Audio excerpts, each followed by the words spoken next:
Joselyn, thank you so much for taking time and being here with us today. I am excited about this conversation because it's something we haven't had on the podcast yet, talking about abdominal surgeries, pelvic health, hysterectomies, endometriosis, just all the things of how this impacts so many women. And I think there's a lack of support, like you've kind of pointed out. And so, just getting a better idea of how we can support people and understanding your own journey through it too, I think is going to be huge. So thank you so much for being here. Yeah, absolutely. Thank you so much for having me and giving me the platform to spread this message. It's really the forgotten population. And I love to see how much pelvic health has grown just in my career span, but there's still so many women being missed. And yes. So that's what I'm here to talk about.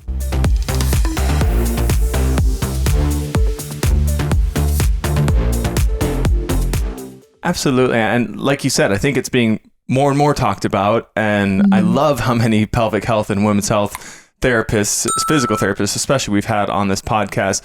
But I want to hear a little bit about your journey because, I know even right in your Instagram bio, it says that you had a significant amount of fibroids, 60 plus fibroids removed and have had 4 abdominal surgeries. And so I want to understand a little bit about that story. Like, what were these surgeries for? Did that have anything to do with your interest in being in pelvic health and educating in pelvic health? Yes, absolutely. So I've had horrible periods my whole life. And like so many women have heard, or been taught it's normal. Nothing we can do about it. While I was in physical therapy school, I found out I had fibroids and I had my first surgery to remove fibroids while I was in physical therapy school.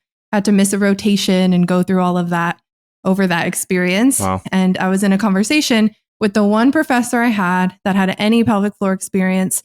And as I imagine you both experience as well, the amount of pelvic health education we get in school is very minimal. So this was the only person I had to talk about this. And she didn't know what a myomectomy was, which was the open abdominal surgery that I had to remove a fibroid or to remove multiple fibroids. So that's what lit the spark. It was that moment when I was like, okay, this is really underserved. And that's what had me starting to learn about pelvic health. So then when I got out of school, I started getting the necessary certifications, taking the necessary coursework. And along that time, also started to have fibroids come back. So I ended up having a second surgery, another open myomectomy. So it's like a C-section incision, same idea. And in that surgery, they removed 47 fibroids. By that time, I was a practicing physical therapist. I was in pelvic health already. So I got to apply a lot of what I had learned to myself. And the recovery was worlds different. I got back to exercise more seamlessly, not faster. I always say that speed is not the goal. It's not a race, but easier with less setbacks, with less discomfort, with a better journey to lifting. And then was able to conceive my daughter a few months after that surgery. So I had a C-section almost a year to the day from the day that I had the fibroids removed. And then I had a hysterectomy about 11 weeks ago, as of right now, because the fibroids came back in pregnancy. Oh my goodness. What a journey that you've really been on. And can we talk about the difference of that first time you had the surgery to the second time when you had so much more knowledge? What was it that you applied that was different? Yeah, great question. So I'm a lifter, especially my first surgery. I was really into powerlifting. I was doing powerlifting competitions. And a lot like postpartum, the only advice that they give you after these surgeries is rest 6 weeks and then ease back into it. It's always 6 weeks, no matter what the person, no matter what their job is, what their activity is, it's always 6 weeks. So I just tried to ease back into it. I just got back to the barbell and started progressively lifting with no attention to my core after that was the biggest incision I've had was for that first surgery. So with no attention given to my core strength, to my pelvic floor, no understanding of my pelvic floor. So I dealt with a lot of symptoms of pelvic floor tension, urinary frequency, abdominal pain, all kinds of funny things happening in my squat, back pain after I would squat and deadlift, because my core just wasn't ready for it. And I wasn't given any tools to measure that readiness. The second time around, I focused a lot on rehabilitating my abdominal wall, paying attention to the signals from my pelvic floor to know when it was ready to be loaded again. And it was a much easier, smoother transition into activity. Wow. I think that the thing that's the craziest to me, and we talk about this a lot with people we have on the podcast who are in their area of expertise, often because of something significant that happened in their own life. And it's because they found out, like, you were a PT student, you were around professors who have been in the field for years, decades, and you still felt underserved in this situation. And it makes you think about the average person who has that surgery and the only advice they get is to wait 6 weeks and ease back into whatever. See ya, good luck. It just makes you have so much compassion for those types of people that get no advice and are 3, 4, 5, 10 years out from the surgery or procedure they had and are still having issues. So what can somebody be doing? It was a myomectomy you said you had, correct? Yes. So say they have an open abdominal surgery like that. What can somebody be doing in those first 6 weeks? Because I know, especially for somebody who's active, who is powerlifting like you, or somebody who's a mom, an avid runner, and a mom, an athlete of life. What can somebody be doing in those first 6 weeks rather than just sitting on their hands and not doing anything? Yeah. So the common advice is to go for walks. And I always say, if you can walk, you can start some form of rehab plan. So things to start getting the abdominal mobility back. A lot of people after a big incision like that will feel like kind of hunched over, like the abdomen's really tight. They can't stand up straight. So a lot of gentle movement to help restore their mobility, breath work and exercises to help just feel the core contracting again, not like hard core exercises, but breathing and things like that to help find and establish that connection.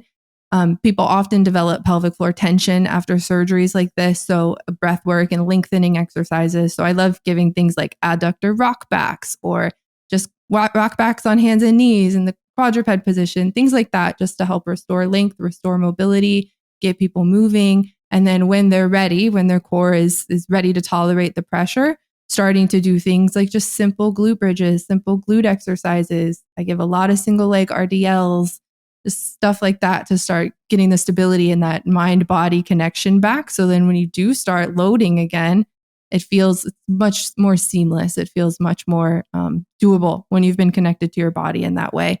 So one of the best ways to find resources on this, if someone isn't able to, access a practitioner to give them custom exercises, follow any postpartum program, any C-section program that's so similar. And there's not a lot of resources out specific to these other surgeries like myomectomies and other abdominal surgeries, but there's so many resources out there for C-sections now. And it's really quite similar as far as what the body needs to put back together after.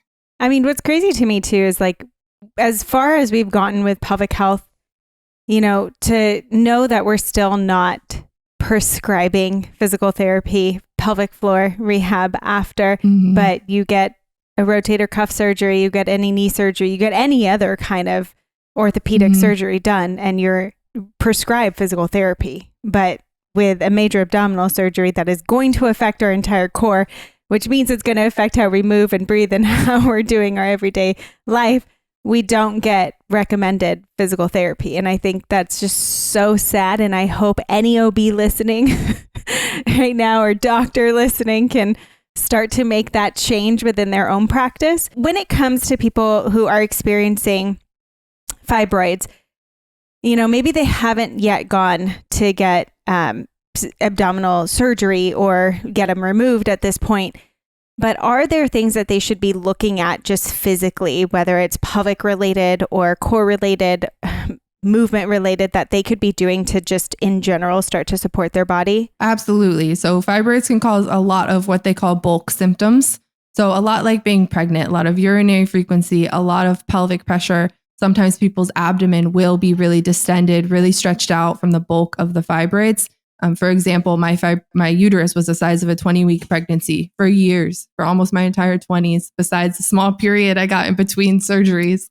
Wow. So it does a lot of the same things to the body. So core strengthening and just being in touch with the core and being able to recognize when something that someone is doing might be putting more strain than necessary, and being able to adapt exercises to help make sure that you're still strengthening in a safe way. People develop a lot of bowel and bladder issues. So just the education to know that, no, you shouldn't like push and strain really hard to go to the bathroom. You shouldn't have to push to empty your bladder. You shouldn't have to and hold and push pressure down to do any of that sort of stuff. And that fibroids can cause prolapse even for someone that's never had a baby. So being able to recognize when you're feeling that vaginal bulging, vaginal pressure feeling, that you can get help even without having surgery. There are things that you can do to improve that. You kind of mentioned earlier that with abdominal surgery or with some of these things going on like fibroids, people can tend to develop a chronically tight pelvic floor. And I want to touch on that a little bit because I don't think the average person out there is aware. You know, I think that's the problem in general. Like, you just aren't aware that you have a chronically tight pelvic floor. You don't think that's the issue. There's still this kind of underlying paradigm that in order to treat the pelvic floor or do pelvic floor rehab, we need to be doing Kegels or strengthening the pelvic floor.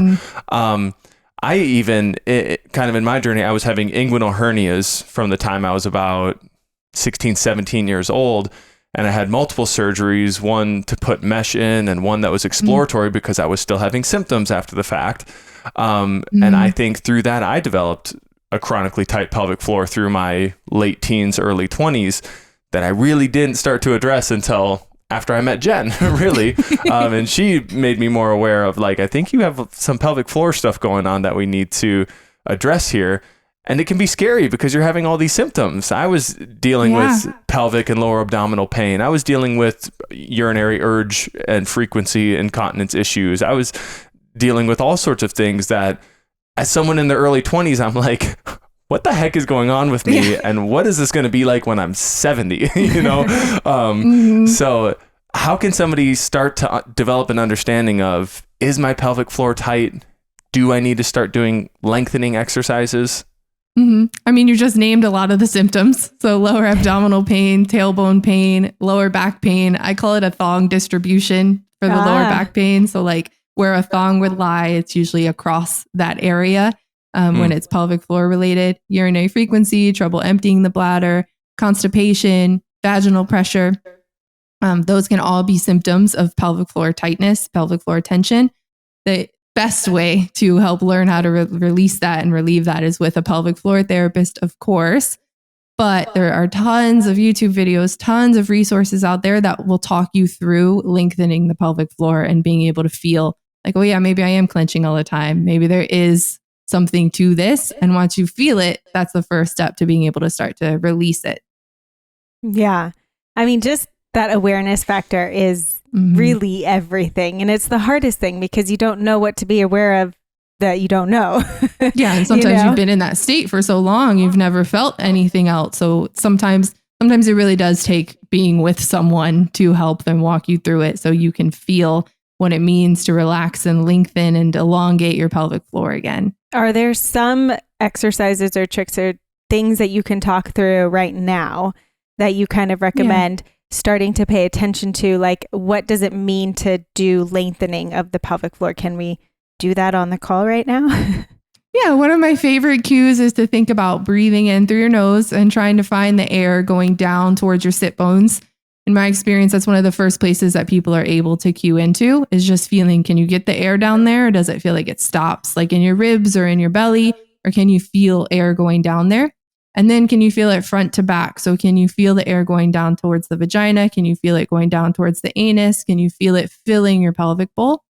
And then if someone has a hard time, if they have a hard time feeling that, sometimes people do better with having something inside, like a pelvic wand or a dilator, something to give them that tactile feedback to feel it. Sometimes people do well trying in like a bathtub or hot tub to kind of unweight the body and help them feel the motion better.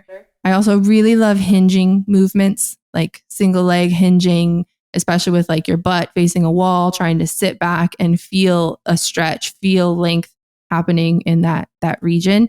So those are some of the things I commonly use. Yeah, and you mentioned earlier the adductor rock back, which I think is another really cool one that can help kind of feel the opening in your lower pelvic region. Something that I found really helped me was having some external like biofeedback or some external feedback, whether that be a rolled up towel or a rolled up pillow that I would just sit on. And then I could almost feel when I breathe my pelvic floor press down into that pillow. I'm not sure if you ever recommend people try stuff like that. Yeah, and I've used foam rollers in that way as well. And there's a new product that I just found out about called a cooch ball.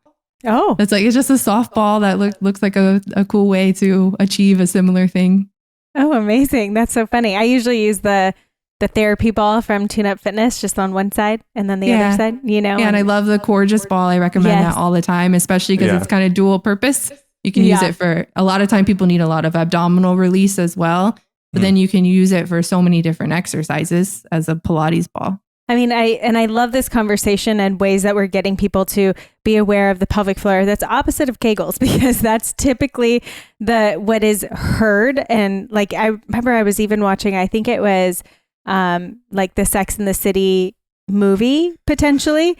And she was like, oh yeah, because I do my 100 Kegels a day. And that's why like you should be doing that. And it's like, why is this still a thing that's being talked about as if that's what the magic fix for everything? And it's just so sad. So we all know Sex and the City is the best place to get. Hey, a lot of women are going to be watching it. Yeah.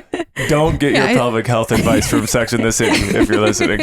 Yeah, it's so wrapped up in like tighter being better, and that your vagina is just all about sexual pleasure for the opposite sex. There's so much wrapped into the way that we're educated about our bodies and the way we think about our bodies that needs a whole lot of undoing.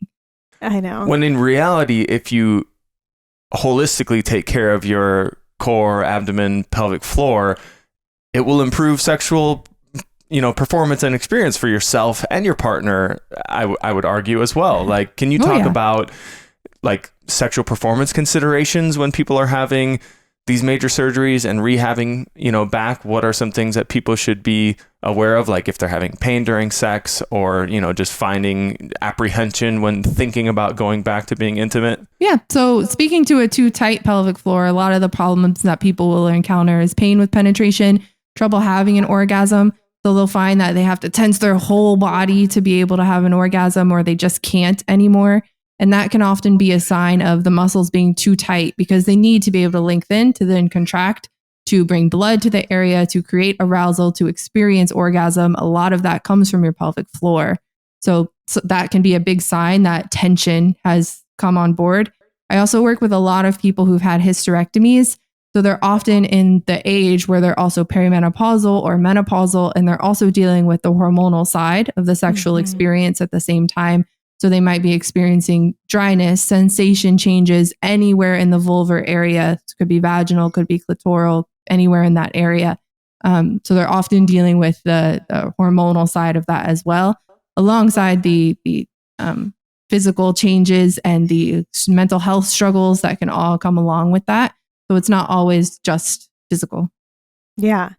And so what should people be doing? And I mean, I guess we already talked about a lot of pelvic floor lengthening exercises and all of that. Are there additional things that people can be talking to their partner about or easing into themselves? Yeah, I think especially on the mental side, like you brought up, when you're having intimacy issues, it's not just a physical problem. Yeah. Mm-hmm. Yeah. So as far as communicating with your partner, I think having a conversation about what the expectations are going to be going back to sex after these kinds of surgeries, talking about how it's probably not going to be as simple as just, okay, 6 weeks, go back to normal, communicating about what you need from your partner to feel safe again. So there's all kinds of, something that a lot of people deal with is fear around having sex after these surgeries, especially after hysterectomies, because typically when someone has a hysterectomy now, they remove the cervix as well. So they close up the top of the vagina, and that's called a vaginal cuff. So people are really fearful of something happening to that, especially with penetrative sex. So communicating with your partner about how are you going to communicate around how it feels? Are you going to limit the depth of penetration for a certain period of time? Are you going to have a safe word? Like, how are you going to manage this activity, especially for someone that is feeling anxious about returning to it? So having upfront communication about that, I think, can be really, really powerful. And then it's not all just about being able to lengthen the pelvic floor again, but being able to just feel safe in your body again, feeling safe to communicate sexual issues with your doctor. A lot of people just don't even bring this stuff up to their surgeons because they don't know that they can. They don't trust that their surgeon can help them. So having a plan before surgery of like, okay, who are you going to ask for help if you do encounter problems? Do you trust your surgeon? If not, do you need to find a menopause specialist? or a urogynecologist or somebody that has more sexual medicine training, so you have someone safe to communicate that with? Or do you need to work with a sex counselor or someone like that? So thinking through those things before even choosing to have one of these surgeries, I think can be really powerful. That's super helpful to bring up, and just something to put into the awareness of people to get them thinking about options that they have as well, and how people they can don't get even help. realize that they're sexual professionals that can help you with this, not just pelvic floor therapists. Right, exactly. And having a team to help support you better through this is everything. I want to shift into endometriosis as well, because I know this is something that a lot of women deal with, and it can cause pelvic pain. I'm sure similar to fibroids in terms of that pelvic pressure and stuff, but what are some recommendations that if someone does get diagnosed with endometriosis, what is some physical recommendations that you can recommend? I think having a pelvic floor therapist on your team after being diagnosed with endo is really, really important. It can manifest in so many different ways. And sometimes a pelvic floor therapist is key for lessening people's suffering, especially when they have later stages of endometriosis that can start to affect the entire body, the abdominal wall, the diaphragm. It can just impact so much. But something that I think people, like anybody, could benefit from is looking at the way that you think about exercise. And is all or nothing thinking trapping you into this idea that if you can't go do that high intensity HIIT class you wish you could do, that you can't do anything? Because a lot of people with endo struggle with, half of the month they feel like they can't do anything because they can't measure up to what they can do on a good day. There's always an in between. And being able to find that in between can be so life-giving to people in the short term, just being able to manage mental and physical health with exercise, but also in the long term, because endo is a forever disorder, and living with it over a lifetime and having it cut your activity level in half or worse can have huge impacts on these women as they age.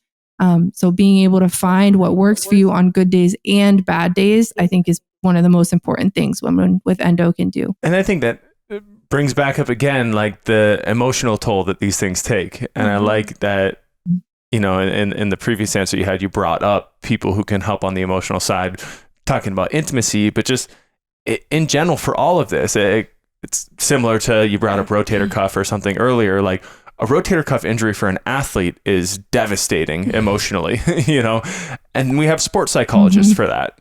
The same way when somebody's having pelvic health issues, that can be devastating to their life and their identity as an athlete, a mover, a mother, a partner. We have to have emotional help and support for that. So I think, again, we can't emphasize those points enough. Another thing that we haven't touched on yet when it comes to abdominal surgeries is scar tissue that, happens as a result of the incisions and the surgery. What kind of recommendations do you have for people on dealing with and helping scar tissue heal in a way that can be the most beneficial for their long-term health? I believe that the best thing you can do for scar tissue is early movement. So starting to ease into any positions that are restricted. So I do a lot of gentle extensions, a lot of like thoracic open books and rotational movements, things to make sure that the skin is moving well from the very beginning, without doing any kind of aggressive stretching of the incisions, of course. We don't have great research about how to avoid deeper internal adhesions around the organs. But I think trying to keep whole body inflammation down is something that over time will be discovered to impact these things. So a lot of these issues, fibroids, endometriosis, they do create systemic inflammation, which can't be good for scar tissue, just logically. So I think monitoring your inflammation is really important. It's something that I do. I have my high sensitivity C-reactive protein monitored every time I get blood work, and it gets high when my fibroids are growing. It gets better when my fibroids are gone. So being able to pay attention to those things and learn what works for your body as far as decreasing whole body inflammation. And then I love scar massage. A caveat that I like to tell people with scar massage is that it needs to be done long term. It's not something you do for the first 6 to 12 weeks. It's something you do for 2 years bare minimum. So it's not about being really intense with it or having some complex routine, but just doing a little bit for a long time can be the most powerful for helping to address your scars and make sure that your scar mobility is good and it doesn't affect you long term. And then just educating people that there are professionals that have training in this, massage therapists, there's lymphatic drainage specialists, pelvic floor therapists. There's a lot of people that have training in working on abdominal scars that can help you. And it's never too late. It could be 20 years after your surgeries and they can still do something to help. I think that last point especially is so important to remember to tell people, because so often it's like, well, I didn't have this information, when I got my surgery or whatever it may be. And so they feel helpless. And so really reminding people it's never too late to, you could either not work on it or you can start working on it. Like what's going to be more beneficial, probably doing a little bit to start to help and try something new. How early do you recommend scar tissue massage? Is it directly on it? Is it around it? Like what should people be thinking in terms of protocol? Yeah, I like to start with what they call indirect techniques, usually around 2 to 4 weeks, depending on healing and how someone's feeling. So indirect techniques are where you're working around the scar. So they might be doing just some gentle circles to help reduce swelling and inflammation, gentle touch if they're having any kind of sensation changes. So I'll have people like take a washcloth or a clean toothbrush or something like that in the shower, usually is how it works the best for people, and just gently touch the skin around the incisions, especially if they're numb or feel the sensation feels dull or they feel hypersensitive. Like they lean against the countertop and it like zaps and feels uncomfortable. I'll usually do nerve work with those people.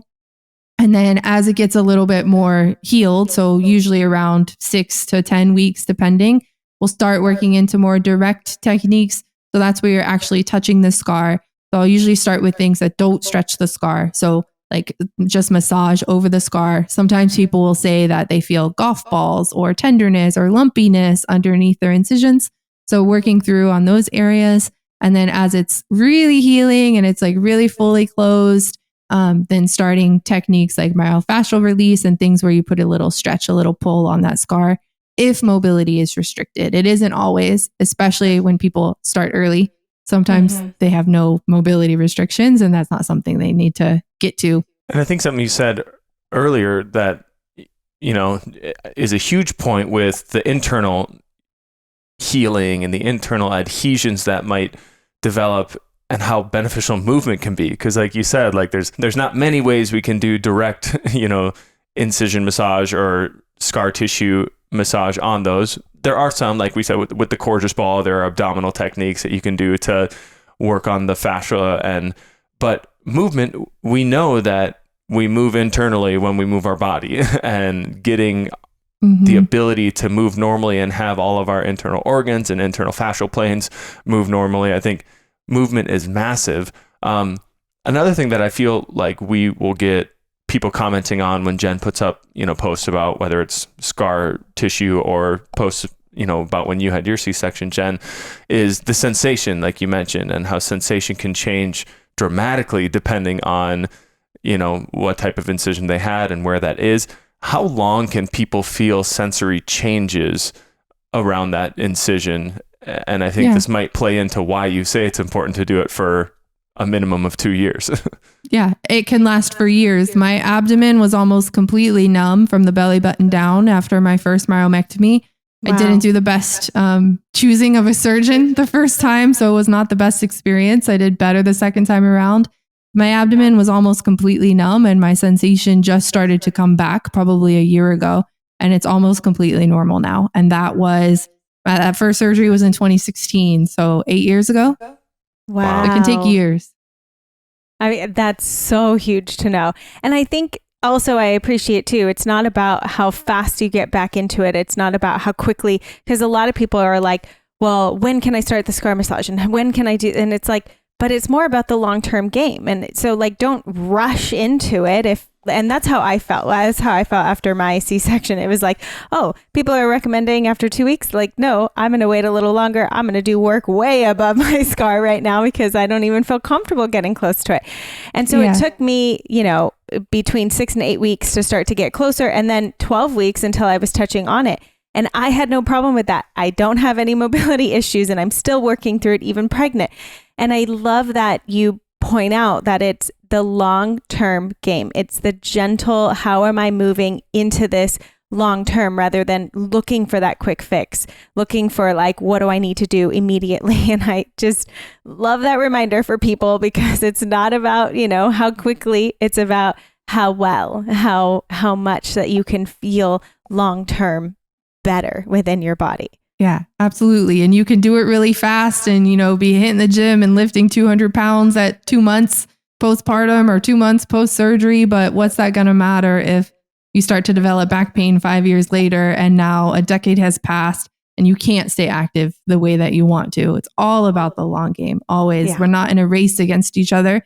And I think especially with social media and all of the attention that pelvic health is getting and all of the attention some athletes have gotten with how fast they're getting back to it, especially postpartum, it's becoming a race amongst women. And that's not the point of any of this. The point is so we can age well and move well for the rest of our lives, not get bounced back or get back to it as quickly as possible.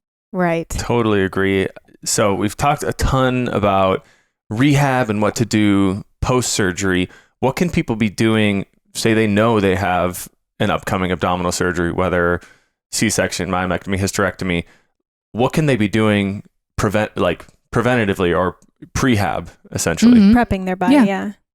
Strengthening their core, especially if any of the incisions are going to be happening on the core. And that includes laparoscopic surgeries. So laparoscopic surgeries get the reputation as being minimally invasive. I consider this, really a marketing term. Yes, it can be a little easier to have a smaller incision, but you're still in a hysterectomy, you're still getting your uterus removed and your vagina reconstructed. I don't see anything minimally invasive about that whatsoever. It's still a really major surgery. So strengthening your core, learning about pelvic floor function, because a lot of people that are preparing for these kinds of surgeries are having bowel and bladder problems, are having a lot of pain. So what do they need to do to make sure they can protect themselves as much as possible? So that goes back to like not pushing to go to the bathroom, dealing with constipation. So as women, we often, just push through things. We could suffer through it. So women will be constipated and just dealing with it, when really it would be better for your pelvic floor to take the stool softeners or eat the prunes or do what you need to do to not be constipated. Like, we know you're tough. We know you can push through it. That's not good for you long term. It doesn't set you up well for your surgery. So making sure that you're just getting educated about those kinds of things, and then getting as active as you can be within the realm of what your symptoms, realistically allow. But activity and movement really, really, really do make an enormous difference in how people feel after surgery. And that could be as simple as a mobility routine, a little bit of core strengthening, even if it's stuff where you just have to be lying down and doing simple Pilates type of movements. Anything counts and really does make a difference. Yeah, I love that. And I will add one more thing, a squatty potty. Yeah. Like, life changes after you've had a squatty potty. Now, if I'm in a public restroom, I'm like pulling around the trash can and putting my feet up. It's just so much better to go to the bathroom with your feet lifted, knees up above your hips. Yeah, absolutely. That's a must just for every human being. Yes. And then that also reminds me, no hovering over the toilet to go to the bathroom, even in public places. A lot of people don't realize that can worsen symptoms of fibroids. Like if someone is having those pressure symptoms, that can trigger it and make it worse. And sometimes people don't realize that that's not something you should be doing right after these surgeries. So they'll go out for their first lunch or whatever in a public place and do that, and then have spasms and pain, and it can be a pretty big setback. So getting some, if you're a germaphobe, getting some disposable toilet covers, they make them prepackaged that you can stick in your purse and take those out with you, especially right after surgery. That's a great recommendation. Oh my goodness, Joselyn, I feel like we've hit a lot of really important topics that people are having to deal with on a daily basis and not really getting the support they need. So I really just appreciate your education in this space. You're leading by example, because that is exactly what you're doing. You've had the hysterectomy, you've had the previous abdominal surgeries, and here you are showing that you can get back to lifting, you can get back to activity, and you can feel different and feel better within your body. So you're really leading by example, and I just appreciate it. We'll have your Instagram linked up so people can follow your journey and continue to learn from you. But I know that you also support people virtually. So can you tell us a little bit about that? Yeah, absolutely. So I work with people that have had these surgeries Typically, I start working with people about a week after their surgeries, and it's a virtual program. So we meet via Zoom. I work with people all over the world. And then in between our Zoom meetings, they get programming and they get their homework essentially of what they need to be doing to guide their recovery. Then above and beyond that, they get the support that they need to seize the moment of getting better and having their symptoms relieved and take advantage of that to take back their life, get their activity level back, get back to the sports that they want to do. So my big passion is guiding people through that process with the support that all of us really deserve. Amazing. And I think the most important thing is just empowering those people, like you said, to take control back into their life. Is there a website or somewhere that people will go to be able to learn more about those services? Yes. So I have a website, and then you can schedule a free consultation, a free call on my website. There's buttons on every page. Fantastic. So we'll have that. We'll have all of that linked up in the show notes of this episode. Joselyn, thank you so much for coming on and giving us your time and your expertise. Yeah. Thank you so much for having me. It's a huge honor.